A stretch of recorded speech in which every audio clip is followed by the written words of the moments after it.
Welcome back to another exciting edition of the Pointless Exercise Podcast. It's time for the baseball podcast. We got about 6 weeks left in the regular season, and so we call to the bullpen and we bring in Bally senior MLB writer David Brown. David, how are you? Wait, I'm not warm yet. Oh, No, I'm shit. fine. Hi, Andy. I'm good. Pretend you broke some cartilage, or a cartridge. You broke a cartridge in your side. Right. I need to have someone come blow on my cartridge, and I wonder if that'll get Bruce us away. maybe Bruce has often dreamt of blowing on Marcus Stroman. And that's why he had the typo. I don't know about that. I'm I'm sure it was Hey, whatever. a missed single. I'm not judging. Whatever floats Right. his boat is fine with me. So the trade deadline it seems like it was longer ago than that. It was 2 weeks ago. And there are some teams that are already regretting their decisions. Participating. One team that probably wouldn't change their strategy, even if they knew they were going to lose basically every game, are the Los Angeles Angels of Anaheim, Orange County, Disney World, or Disneyland, whatever they are. Right. But here's my question for you, as a big baseball brain. The trade deadline is passed. There are no more waiver trades. You can't trade players. You can trade minor leaguers. You can trade guys who get DFA'd, but you can't just make a player-for-player trade. But baseball commissioner, newly renewed baseball commissioner Rob Manfred, has the powers that every commissioner has in the best interest of baseball. In the best interest of baseball, why doesn't Rob tell the Angels to trade Shohei to a real playoff team? I kind of thought you were going to say for a second, why doesn't he just name the Angels a playoff team? Which is sort of the same thing. That's How great where would I thought it you be? were going. Here's Rob, a guy who is genuinely disliked by pretty much everybody except for the owners that he makes copious amounts of money for and does their bidding, which is his job. Right. Other than the 9 fans of the Angels, who he would really upset. Think how excited everybody would get if all of a sudden he had a little press conference tomorrow and he's like, anybody wants to trade for Shohei, I'll let him do it. Go get Right. Well, and he does have that prerogative for the All-Star game. He can name a player to that. So what's to prevent him from doing it for the postseason? I think you're onto something there. I think he could do that. He could say that. Cubs win. Christopher Morel. Make sure you touch all the bases, Chris. He's about to run into the left field corner. Oh, now he's naked. He's taking his clothes off. Oh, he has too many clothes on. You know why they're so excited, Dave? This is not just a win in a playoff hunt. That today was the deciding game in the BP Wintrust Payday Loans DeCipio Crosstown Cup. Christopher Morel is built like Ned Flanders, by the way. Oh, was it? Oh, I didn't know. Oh, yeah, because a tie, the White Sox had the cup, and if the next year the series is tied, you retain it. You have to win that cup, and this gave the Cubs a 3-1 series win. That's why they're so excited. Huge. That's huge. The 2017 Cubs won the cup, and there is a hilarious photo of them around the mound with this chintzy ass trophy in front of them. The year after they won the real one, there's 25, I guess at the time, very disinterested Cubs standing around this cheap trophy. When I think of the BP Cup, I always envision it dripping with motor oil. Yeah, like a dead bird in it. Oh. Well, I guess I didn't need to take it to there. That's too bad. Oh, he's going to put clothes back on for the interview. Look at he's polite. Well, Marquee it's not Marquee After Dark, after all. That's right. Just regular Marquee. Christopher, we will not be able to. We're going to have to interview Nick Madrigal. He had a homer, too. He sparked it with his basket scraper. Well, I will say that I was joking as we got on to start this. So with the bases loaded and a 3-0 deficit in the eighth, David Ross brought Michael Fulmer in. And I'm like, here's Michael Fulmer to save the season. And he did. He got out of it. He got through Luis Robert and then whatever White Sox bat after Luis Robert. Yeah. Doesn't Nobody really really good after that. Moncada and Vaughn. Actually, one good player, one player who I think has long COVID. I was going to say, I think Jan still has COVID. He never. He's got the long COVID. I know it. I know that's my own. I'm not a doctor, but he had the regular COVID, and he hasn't been any good since having it. So I'm just going to give it the long COVID. No, I would not doubt that. I don't know what Vaughn's excuse is for being so mediocre, but he went to Cal. Maybe got a little Brett Jackson in him. Right. Well, I thought it seemed like the kind of thing, the Fulmer, that could turn a game around, and it kind of did. I don't know if it really did, but that seemed like that was a chance for the White Sox to put them away, and they didn't do it. And that's a baseball thing right there. That's a real thing. So I like it. Well, the Cubs scored 4 points, and if Fulmer had given up a couple more points, 4 points wouldn't have been enough to win it. And this, in all joking aside, it might come down to one game getting in the playoffs. So. Oh yeah, we're going to talk about that. I think it's absolutely. Oh. I think it's going to. I think, in fact, my guess is at least one of the wild card spots will get decided by the dreaded series record, because there are no extra games anymore. NFL tiebreaker time. Yeah, which is ridiculous. How baseball has tried with the wild card playoffs were invented to try to guarantee the game 163 atmosphere every year because they loved it so much. And in order to cram an extra team in, they have now eliminated the possibility of ever having a game 163 again. Right. Although honestly, that Cub Brewer one should have killed him forever. It's just dreadful. I like that Christopher Morel sent his translator away. Did you see? Was it lined up? The translator was there, and now he's just doing the interview. Right. He's like, I don't. Wait for the translation. He's like, I speak English. I don't need you. Oh, there he is. So is he translating? Wasn't a blogger? I thought that was just a Cubs blogger out there to be happy. The translator is translating Taylor McGregor's questions from English to English. He's just trying to make sense of them for Christopher. He's not saying them in Spanish. He's just cleaning them up. Right. Right. She can only it's not so much a Spanish-English thing. It's that she can only speak to parents and be understood. It's like, Christopher, is this your dad? Christopher's like, just play along. Yes, you're my dad. Otherwise, the interview's over.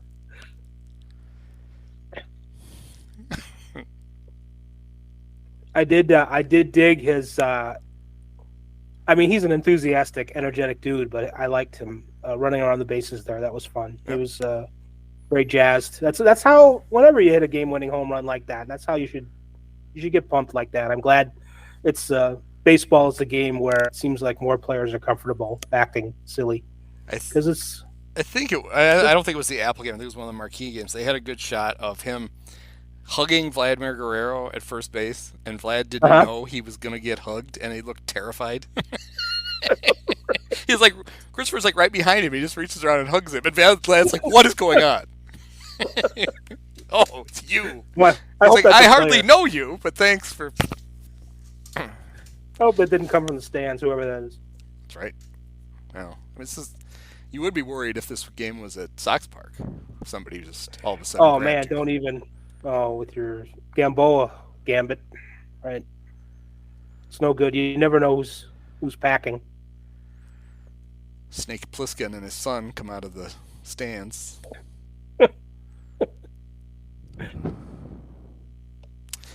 Well, anyway, so that was fun. But you make a good point. I guess Rob doesn't have to make anybody. Doesn't have to make the Angels trade Shohei. Here's all he has to do: season ends. Shohei no longer under contract. Right. Rob just says he's available for you to sign for the playoffs. Oh, I like your refinement of this idea. Yeah. And all the money goes to Shohei. I was going to say charity, but screw Right, that. right. Shohei's like, hey, I'm the one that's got to play. You know how badly they're going to abuse me in the playoffs? I'm going to pitch every game and have to DH and probably play right field. Somehow I'll do all three at once. I'm getting paid for this. Well, he did just beg out of his upcoming start because of arm fatigue, I believe. So that's happening already. Yeah, that's no bueno. No. I think it was, I forget what podcast I was listening to, where they were talking about, I think after a while, we just take for granted, because he makes it look easy. But the fact that it was some podcast where one of the hosts was a former pitcher, and he's Right. like, I can't believe that dude can DH the day after a start. Right. He's like, I was so sorry I could barely get out of bed. And Right. he's up there taking 4 at bats and running around and stealing bases. It's amazing. And Yeah, so, I don't think we fully have our heads around appreciating what he's doing yet. Still. yeah. And the assumption is going to be, he's going to get 10 years and like $500 million. That's not Right. even an exaggeration. He's worth more than that. But how long is he going to do both? Right. And which one is he going to pick? He's probably a better hitter than a pitcher, but he's probably worth more as a pitcher. Simply because there are fewer pitchers like him. So if you go ahead and sign him for the 10-year deal, there's no way you can get 10 years of double duty Shohei. Right. But at the other hand, even if he didn't do either, like financially, there's very little risk to signing Shohei because he's going to bring, like, unless you don't have a marketing department worth his shit, the amount of extra advertising you can get is going to make up, maybe not the whole 50 million, but if you think Right. he's 30 million more than a average player, average free agent, you're going to make that back. Right. Well, and this is just kind of thinking of things on the fly. This is why it might be somehow behoove Major League Baseball to have like a fund or something for. I mean, the owners would never go for this, but the league, everyone should pay for having Shohei around because he's so great, and he's so good for the league, and he's so different, and he's so valuable. I mean, it's going to be up to one team to pay him, but there should be like some sort of Shohei revenue sharing fund where just having him around, everybody kicks in a little bit because it's good for insurance. It's good for the league. I don't know. It's some kind of socialism thing that I'm thinking of, but That was it's my idea was the Cubs and White Sox should sign him, yeah. and they just split him up. I'm so sore. Like, all right, good job, Shohei. You got a game 8 miles south in about 3 hours. Headline. What? I have to play for both teams today? Well, yeah. Uncle Jerry's not paying you for nothing. Get over there.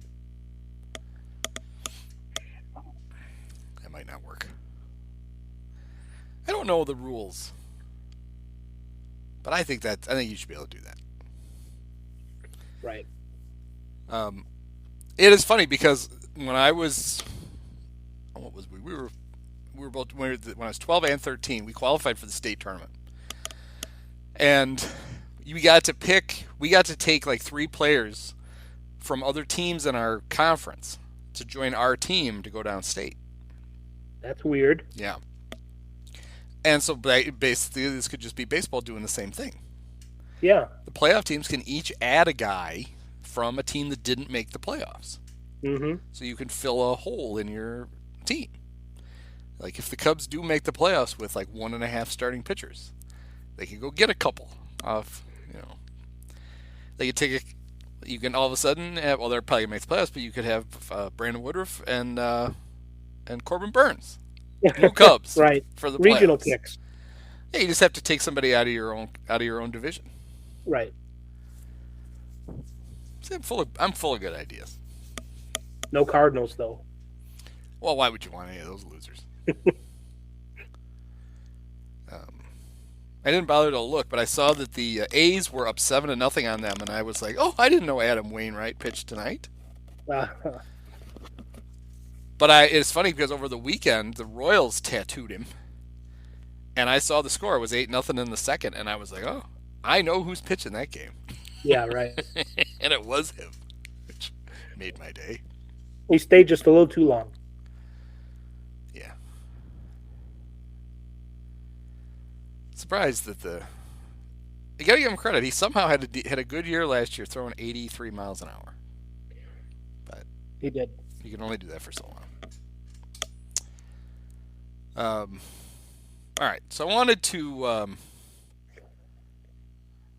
We did a similar thing a couple of months ago where we took an early look at teams and just crossed them off Right. and said, "All right, you're not going to do it." Well, this we don't have to do that, but I thought we would look at we'd we'd look at the playoff picture in both the National League and the American League with 6 weeks to go, and try Right. to make a little sense of it. So let's start with the National League, and I think we're probably safe in saying that the Atlanta Braves are going to make the playoffs. With their 208 run differential and 12 and a half games in the standings. So, yes. Yeah, a 12 and a half game lead over two teams that right now are in playoff position. It's not They like they're are. running away in the Central. Although I guess I shouldn't say that because the Central has two teams that are pretty close to. The Dodgers have a 9.5 game lead. It's funny. This is like a Dodger team that is not as good as they've been in the past for various reasons. And for a good long while this year, it looked like the Diamondbacks might actually just win that division. And they're Right. now 12 and a half games out. So, Right. funny how that works. So then you get to the 4 playoff spots. Somebody's got to win the Central. And then 3 wild card teams. And currently, if the season ended right now, it'd be a big shock to everyone. But it would be the Brewers would win the Central. The Phillies would be the wild card team with that gets the home games. Right. And then the Giants and I gotta look this up. So the Reds are currently tied, a flat-footed tie with the Miami Marlins. Right. So we gotta see if they've played all their games. Who won them all? I wrote a thing last week where I broke all this down. I don't remember any of it. So. Oh, how about this? They tied. Oh, man. So Is that then we go to point differential or conference record or coin flip? all right. First tiebreaker is head to head. Second would be division record, wouldn't it? Yeah, I think it is. Yes, intra-division record. Right. Divisions. Okay, the Reds are. People love hearing us not break all this down. Yeah. The Reds are 16-23 against their own division. Yikes. The Marlins are 14-19 against their own division. Yeah, neither's good. Well, we don't know, but we do know that they are tied for the third. That we know that there are 4 teams within a game and a half of that last wild card spot. Right. Currently, the Reds and the Marlins are tied. The Cubs and the Cubs are a half game back, and the Diamondbacks are a game and a half out. And then there's the Padres lingering back there, 5 out. Right. Even the Mets are. I mean, the Mets are 7.5 out. That's probably too many, but they could get Edwin Diaz back. But there's the Padres with their plus 61 run differential. 5 games out. 0-10 in extra innings. Yeesh. Yep. 6-19 in 1-run games. That's some bad luck. Yeah, if they had gone 5-5 in those extra inning games, they would be they'd be a half game out. Right. They could still get hot. Yeah. Well, that's what I was going to ask you. You look at the roster and you think, well, at some point, right, they have to put it together and start to win. But they could. I would at this point I would like their chances even more than Arizona, just based on how Arizona's played for a while. Even though Arizona's 3.5 games better off in the standings, I would say that the Padres still have a run in them to get into the mix. And I still think you're probably looking at Miami and Arizona dropping out a little bit. So we think that and you could have the Giants are just kind of hanging on by their fingernails. Yeah, I see that they could easily drop down to 500 quick. And the Giants have a far tougher schedule than the Cubs, or the Padres have a fairly tough schedule, not as tough as the Giants. The Cubs have the easiest schedule.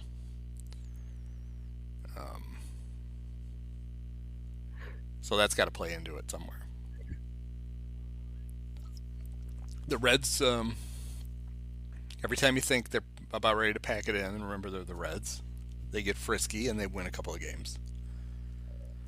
Right. If they were to get pesky, that'd be the Red Sox. That's right. And they're with their big pole.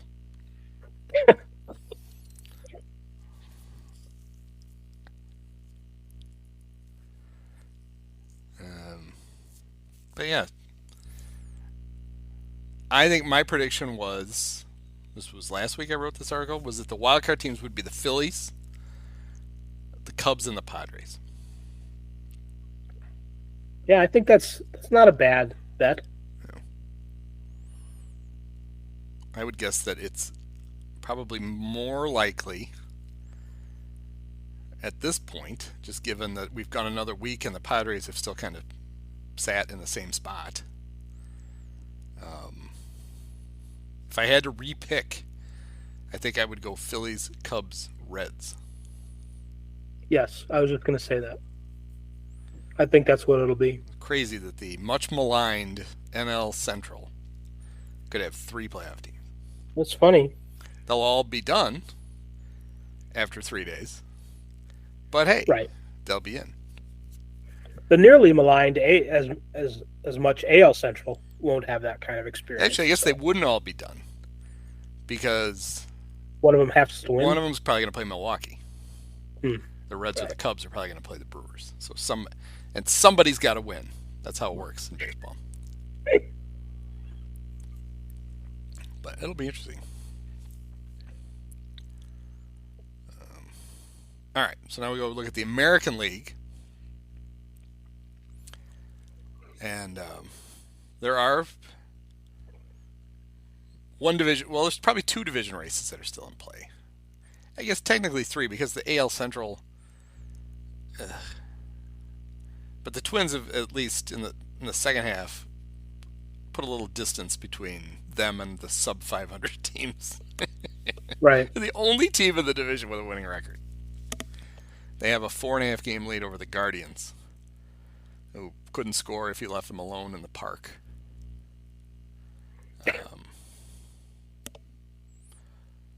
So let's say I think we probably, I don't want to speak for you. I think the Twins are in. The Central's over. Agreed. The East is very much still in play. Baltimore with 2.5 game lead over the Rays. The Rays have their own issues, self-inflicted, and every pitcher they have, his arm has fallen off. And then the AL West, the Rangers have a 3 game lead over the Astros. So that's probably too close to call.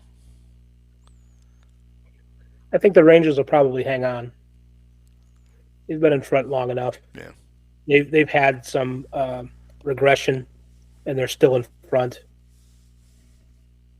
I think the Astros are just flawed enough. But so the AL wildcard has similarly 5 teams within 3 games. Right. Tampa and Houston have, as of August 15th, 16th, whatever day it is. I can't do calendars. Tampa has a very comfortable 5.5 game lead for the first wildcard spot. Houston 3 games for the second. But it leaves the Blue Jays, the Mariners, and the Red Sox all within 3 games for that last spot.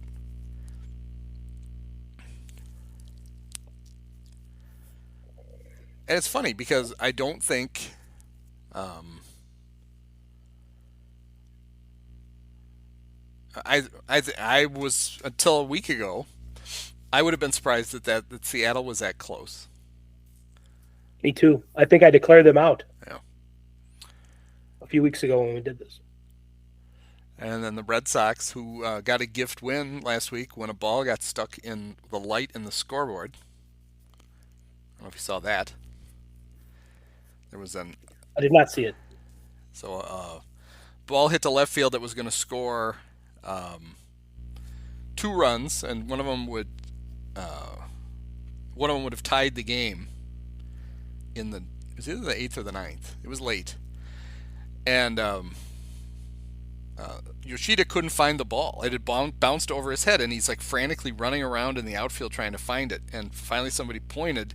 They have the lights for the balls and strikes, and one of the big Right. red lights had you could see like gold coming out of it, and it was just the light from the light bulb. The ball had broken the thing, it had broken the light and stuck in the wall, Right. and so it was an automatic. It was a, I guess that's a ground rule. No, I guess that's a ground rule because they've got their scoreboard on the field. There's Automatic is like the rules yeah. for every park, and I don't think a ball being stuck in a light in the scoreboard is every park doesn't have that one. So I guess that's a ground Right. rule double. It's kind of like the year in the White Sox Cubs where the Cubs won a game because a ball went into like the little drainage thing. Sammy couldn't find it, and it saved the Cubs.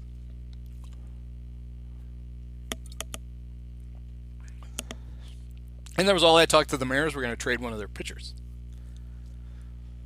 and they didn't. And they're Because probably they have glad so they many. didn't because they kind of need them.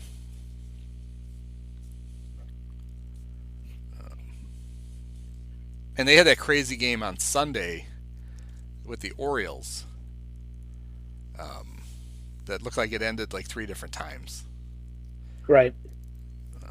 Givens made an incredible catch to rob a homer, and then it looked like he saved the game. And the very next hitter hit a homer to tie it, sent it to extra innings, and then he hit a home run, and they ended up winning. So that was fun.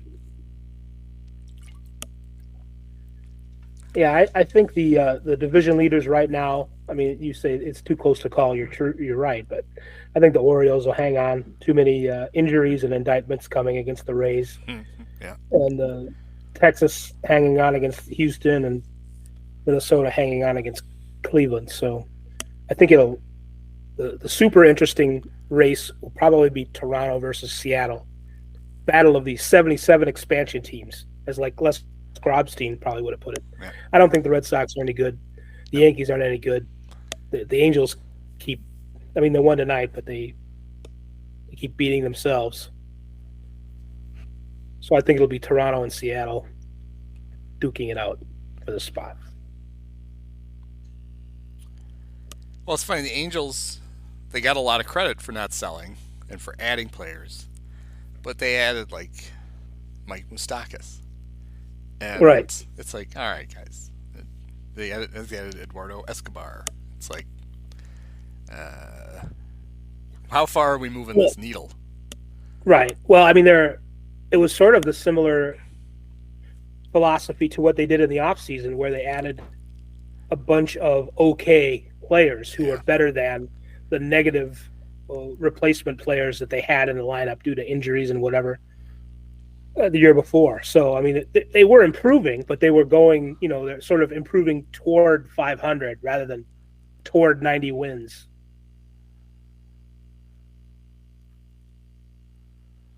They did add Randall Grichuk though.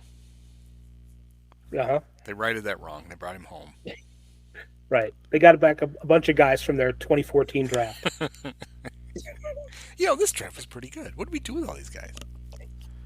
Well, shockingly, they're all available. Bring them back. Let's do it. It is funny to like flip around on extra innings, and I landed on an Angels game one night, and I was looking at their first baseman, and his name was Cabbage. Right. And he's Trey Cabbage. There's 2 others. There's two other Right. cabbages out there. He's the Trey Mancini of cabbages. And Trey is his given name. Right. Trey Aaron Cabbage. He's from Knoxville. He was a fourth round pick for the Twins. And he's a I would real like guy. I would like Trey Cabbage and Cole Sulcer, which sounds like coleslaw, to play together. I'm sure they will.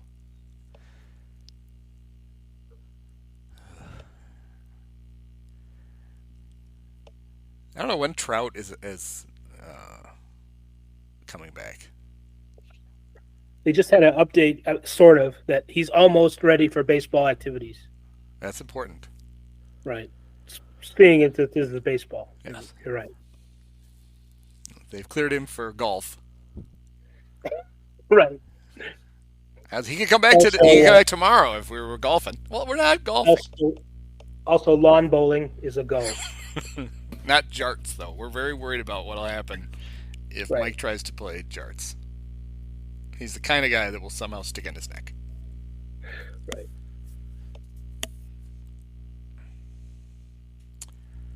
I want the Mariners to make the playoffs just because I want to see more of the big dumper. Yeah, Cal Raleigh. I just love that was his actual nickname, too. Right. Did we ever get an explanation? No, I mean I assume it's because of the size of his butt, but I like to think that maybe it's just that somebody coming out of the clubhouse one day was like, "Oh God." Woo!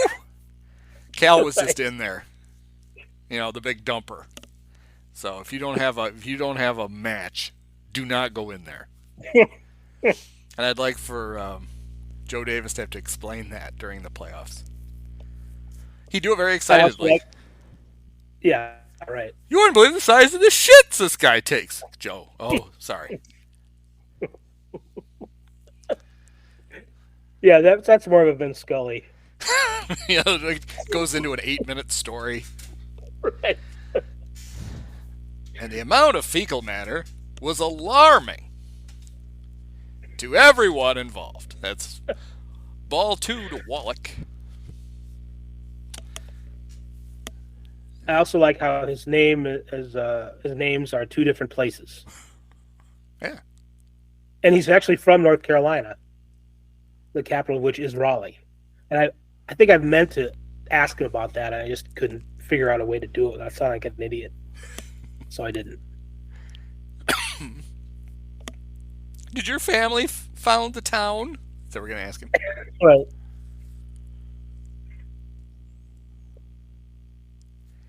On Marquee on Sunday, Cubs were losing, and they would end up 3.5 games behind the Brewers by the end of that game.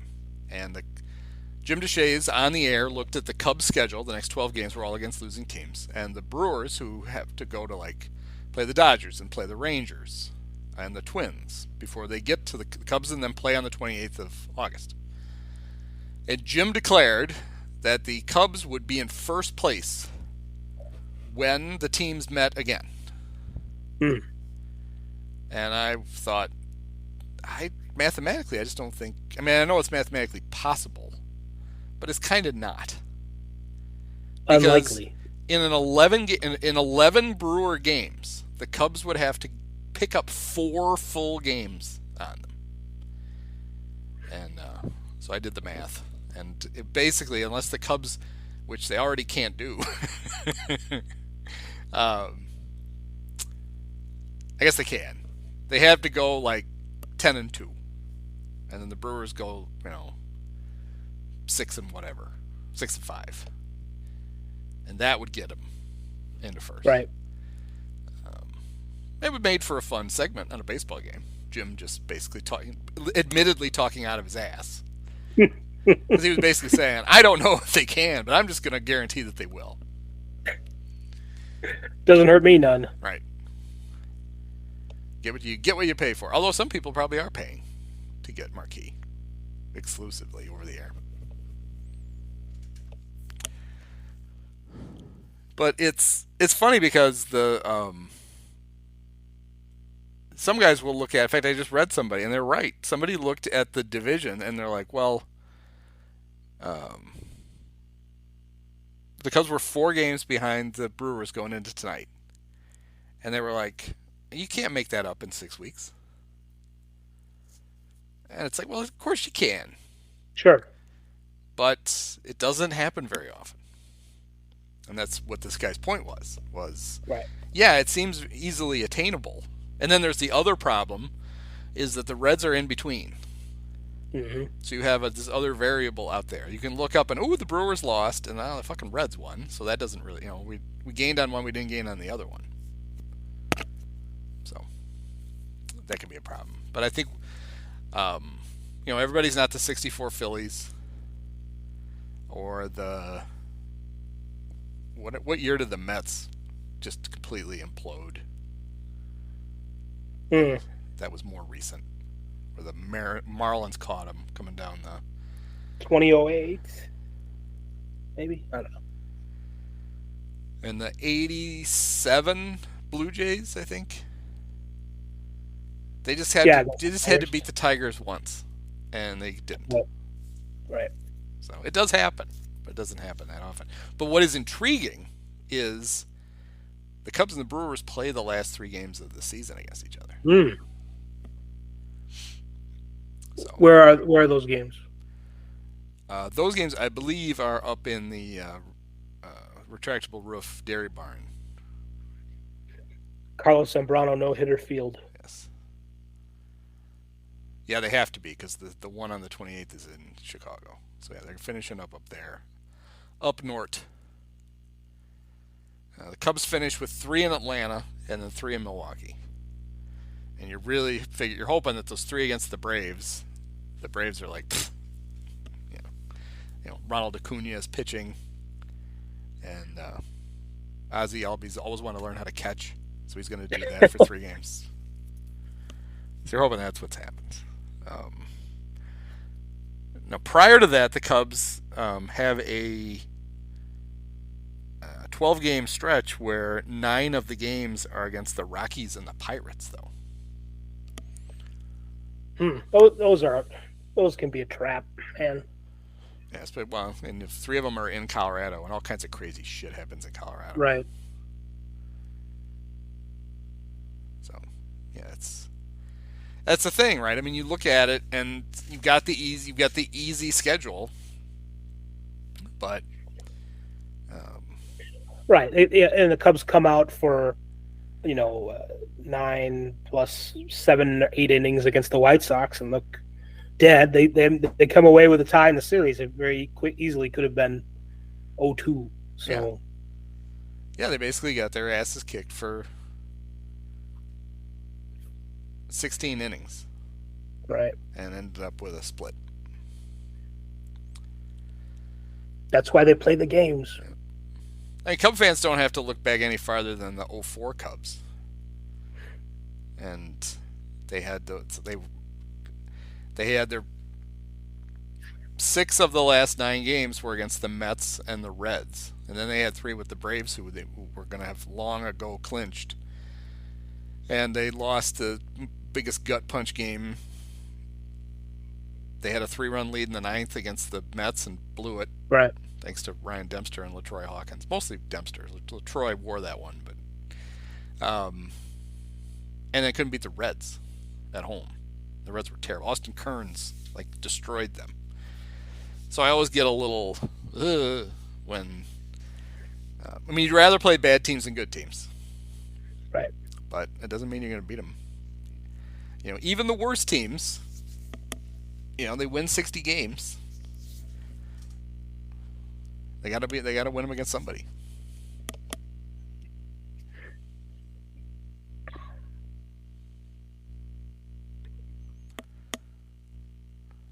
All right, well, circling back to my original thing. If you were Rob Manfred, we just looked at who we think is going to make the playoffs. Where would we put him? Where are you going to put Shohei for maximum fun? And you don't want to put him on a team that's going to go home the first weekend. I'm thinking, well, there's 2 answers to this. One, it's the Dodgers because that's where he's going to spend the rest of his career anyway. They can already So, get used to the clubhouse. right. Or more fun, maybe the Orioles, because the Orioles really didn't serve their fans very well by just getting Jack Flaherty. I'm sure he's fine, but I mean they should have. I mean that's where Verlander should have gone if they could have pulled it off, or somebody like that. That's what they needed for a postseason series to go with this great story. So one of those two places for those reasons. That's where I'd put him. But you don't want to reward John Angelos. I don't want to reward John Angelos. Certainly not. It would be about rewarding Orioles fans, I guess. But I mean, you bring up a good point. But I don't want to reward the Dodgers owners either. But I think that would be kind of a funny thing to do. And if we wanted like a third choice, I don't know. Maybe the Cubs. I'd go. Friends say I'd go for that if they wanted to. you probably would. Yeah. He'd make a nice backup to Christopher Morel. Russ, where are you going to bat Seiya? What? Oh, I can't mess with the lineup. We might pinch hit him late, and is he going to pitch game 1? Well, no, that's Justin Steele. Game 2? No, that's Kyle Hendricks. All right, Dave, we're taking him back. What? Go with the experience. Yes. All right, deal's off. Screw you. We're going to the Brewers. There you go, smart guy. That's what you get. You jack around Shohei, and now he's a Brewer. The other choice might be someone like the A's, just to. I mean, that's not a playoff team, so it wouldn't. But I don't know. I'm trying to make a joke there. I'm not sure what it is, but it'd be funny just then to put Shohei on the worst team, and they wouldn't have any games. So I don't know. Well, we workshopped it. It was good. You did. I liked it.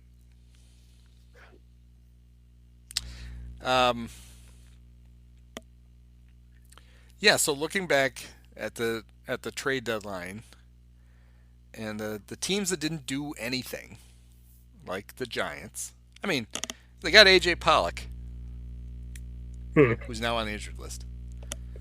Anytime you can trade for a guy who's hitting 187 and is about to be released, I think you have to do it. So that was a good move. But that was a team that was in dire need of like it's a good team, but with needs. Right. Right. Like they still trying to cobble together an offense, and they have injuries on their starting rotation. They don't do anything, and now it looks like they might not even be able to hang on to a wild card spot. Right. But then you have a team like the Cubs, who didn't decide until, if you believe Jed, I guess 2 days before, because it was they decided on the 30th that they were going to buy instead of sell, and they traded for. This is more a window into the quality of hitters that were traded at the deadline. They might have got the best one in Jeimer Candelario, who I mentioned last week in the podcast that when he was with the Cubs the first time, I thought his name was Heimer. Right. So they got him, and they bat him, and he's played really well for them. He's over 400 since they got him, and they bat him 7th. Yeah. Don't want to mess with the top of that order, so that's good. But it has certainly helped the Cubs. Like that was they went and they did. Now they didn't trade Cody Bellinger. They decided not to trade like the 5th best player in the National League. They had to be their arm twisted, and they're like, okay, fine, we'll keep him. We'll try to win games, I guess. And they cut Marcus Stroman, who I don't know even if they had decided they want to sell. I don't know what. He was terrible since just before the break. ERA over 10. He was on the injured list. Actually, no, he wasn't. He hadn't gone on the injured list yet, but clearly was something wrong with him. Do you think his rib cartridge injury goes back? Is that why he's been bad because of that, or is that a result of? No, the rib cartridge seems to be a shock. He had been pitching with a bad hip. Right. That apparently is what had made him bad. Hmm. And then so this was on Sunday. During her first hit, Taylor McGregor mentioned that Marcus Stroman had just pitched before the game, had pitched a 35 pitch bullpen, and everything had gone great, and he was on track to be activated on Wednesday and pitch against the White Sox. They go to her like 8 times a game. They went to her later, and she said he had pitched another 35 pitch bullpen. And I'm like, 70. wait a minute, they got him up in the middle of the game and made him do it again? Apparently, she didn't mean another as opposed to that day, even though she'd already told us about it once. She meant another compared to another one he had pitched a few days before. Okay.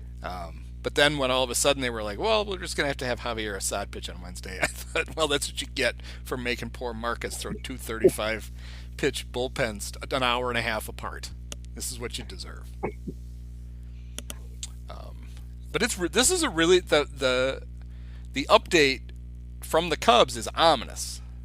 Yes. Because the Cubs training staff are always the most optimistic people in the world. Like, everybody's day to day, and nobody's going to need to go on the injured list. And then, like, 6 days go by, and the guy still can't walk. And then they finally get him x-rayed. And then the x-rays are negative. And then 2 more days, the guy still can't play. And then they get an MRI, and they're like, oh shit, he's hurt. And then they put him on the injured list. Right. The fact that they're like, we don't even know when he could possibly come back is... I worried that he was like... maybe someone was giving him last rites somewhere. Because when the Cubs are like, we don't know, that's very bad. We're not worried about his rib cartridge at all anymore. We're more worried about the fact that he hasn't been breathing for the last hour and a half. Yeah, the rib cartilage is from trying to do CPR. That's right. We cracked it. How did he hurt his ribs? I don't know. It may have been related when we had to crack his chest. We did what?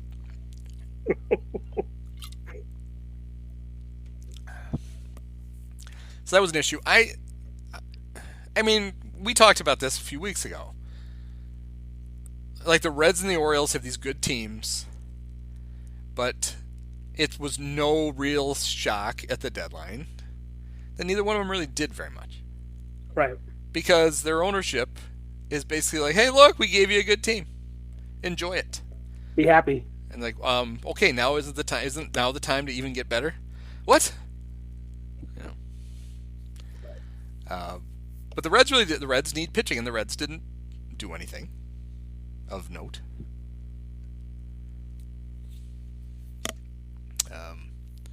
The Brewers in their perennial quest to find offense. Carlos Santana.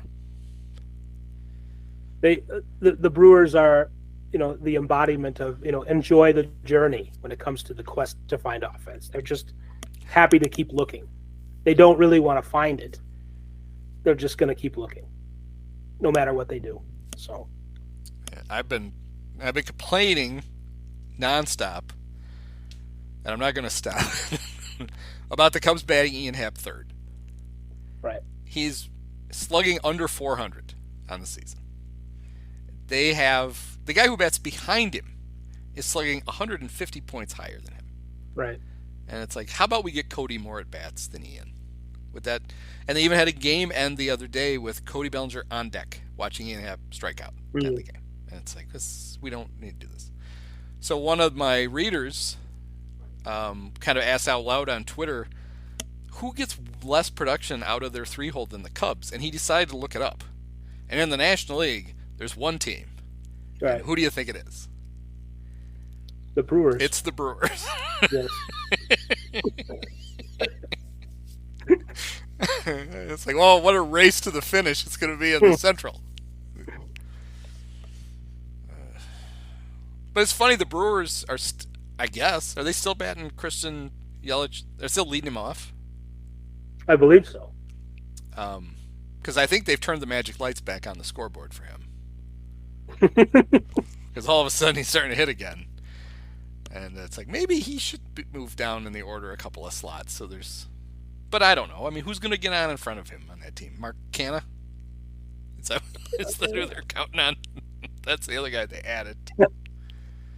And I get it. This was a deadline where, I mean, this is what the owners wanted, right? We add playoff teams. Everybody's in it. We can all sell the illusion of we're all in a playoff hunt.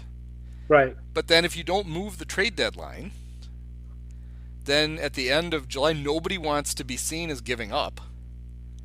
So there aren't a lot of players out there to get.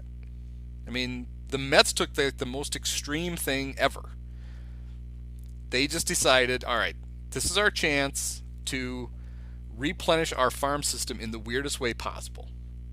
We're going to take these super expensive pitchers that teams want, and we're going to pay you a lot of money to take them. And in return, you're going to give us your best prospects. We're going to buy your best prospects. And it's basically what they did, especially from the Rangers.